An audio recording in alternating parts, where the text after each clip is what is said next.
yesterday and this weekend. Some people are like, oh, just the RE, what, you know, it's like, no, we send this out to all students. Yep. Yeah, RE has made the impact. It's opened our eyes and gotten us a little bit more attention. Thank you, because it's needed. But well, no, if you know when you have a honeymoon, you got to use it. You guys are billboard. You know when you get hired on a job, you normally get 3 to 6 months as your honeymoon. You can do anything and make all kinds of mistakes. Okay, they let you go. Well, we're letting you guys go. Good.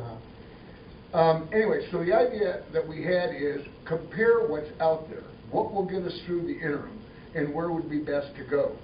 Do we go downtown, because that's been an offer? Several years ago, Portland State wanted us to share the ATT building. The part they wanted to share didn't suit our purposes, so we didn't take them up on the offer.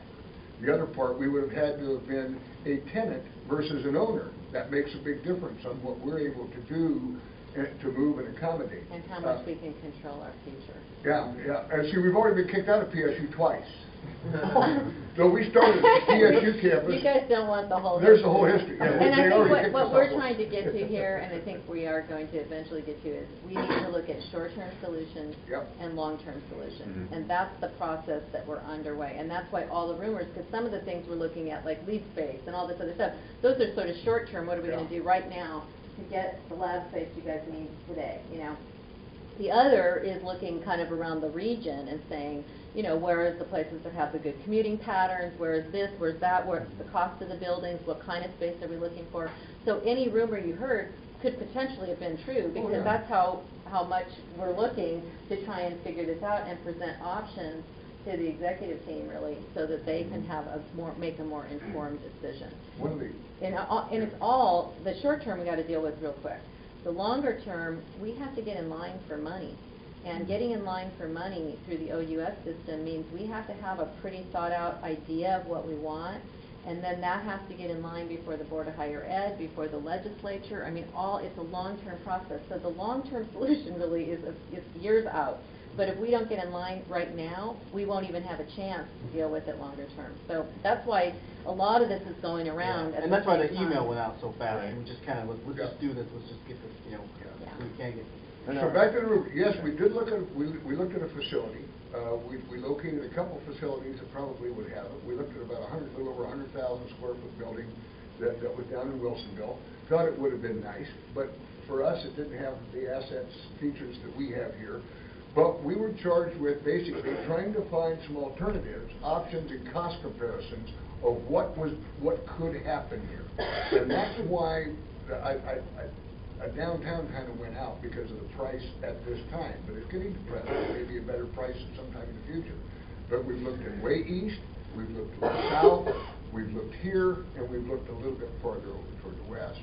And until we have that assessment from the state that says how far they think they could fund us to expand here, whether we have the funding or not, because how promising is this property versus, I'll tell you, if it was purely economic, we'd be buying a building in Wilsonville, because it's about just over half of what you can build something. And it's already there, but it's not really set up for what we want to do either. Just like when you buy a house, you look at comparables, right? We're trying to put comparable information together so they can make an informed decision. If you buy a building and it costs $20 million, or you build and it costs 40, you know, you have to consider, is it worth 20 other million to do that? So that's kind of, they have to know what the comparable choices are in order to make a decision. And so even if we were seriously looking at some of these buildings, it's partly because we're trying to see, are they really comparable? You know, could it be enough of a lab kind of environment versus an office or classroom environment, that kind of stuff. So that's why and visibility is a real issue as well. Real value to that too. I was going to say, you know, weighing that with the cost. If you go back to the housing analogy, I think a lot of the people in this program would make the argument that living a little closer in is worth it. You save on transportation costs. Well, you were also talking about the parking space being a constraint. But what about, you know, how strong is the communication with TriMet and, you know, getting a bus line through here or making transportation? It's good. There are actually three sets of stakeholders that are working with TriMet to look at not only just across here, but the Costco Kaiser loop It isn't served by TriMet. There's a private service that runs from the church to Kaiser and over to the Central Mall. And it's- But that's, and so there's they're a trying to whole- look yeah. about expanding that and getting more stakeholders involved to pressure TriMet, I suppose, would be meant to. And there's get also them an to opportunity, Chris, the president, has met with the Clackamas County Commissioners several times. We are also in the urban renewal area here. Portland has urban renewal, so does Clackamas. So, I mean, we're looking at those things too, as well as, you know, we're near a huge, shopping mall that's not full all the time in their parking either. So, there's lots of creative solutions that we have to get variances and approvals from the county for, and so we're cultivating those relationships, so we'll have the opportunity to do that. So there's a lot going on with all of this.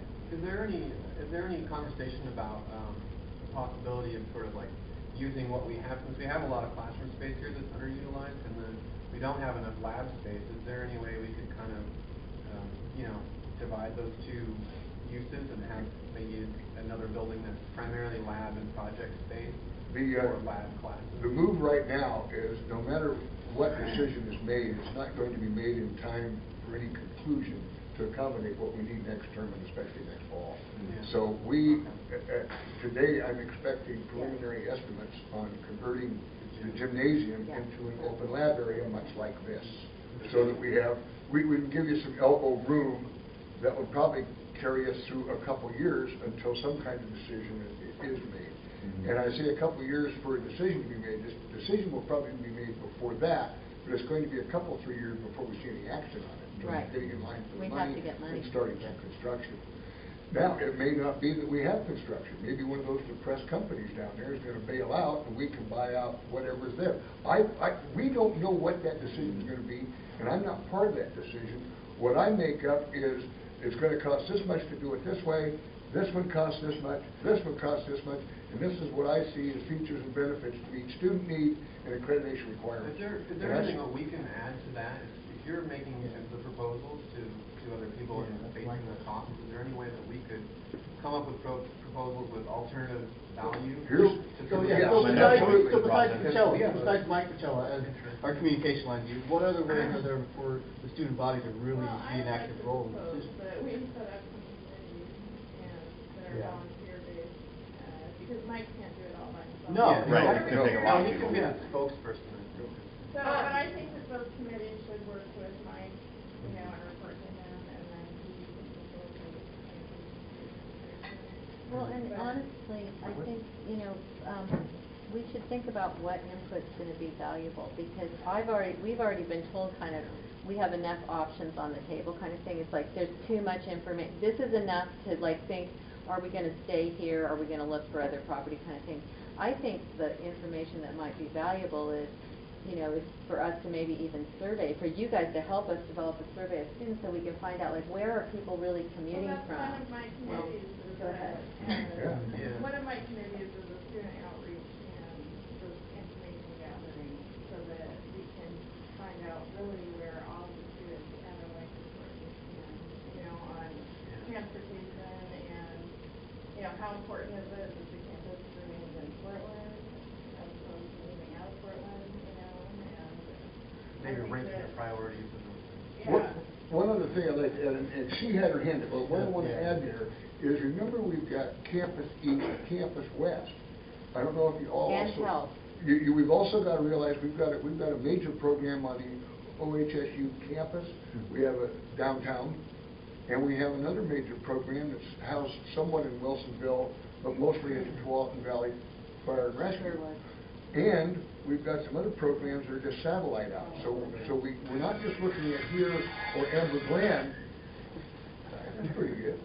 We're looking at some other programs that are cramped for space and needing updated as well, much as you are. And please know and recognize that we realize how short you guys are working, both in space and equipment. We're behind the ball here, and we've got to get moving. Well, we just got about So we're just- $50,000 more dollars. Yeah, we for now we've got to that. find a place to put it. Now Yeah, that's we are why working it's on the turned gym into the gym. to get space. So that's going to be a That's short-term coming. development. But I don't see that as a permanent solution. That's going to help us get through what we have now and maybe a little bit of short future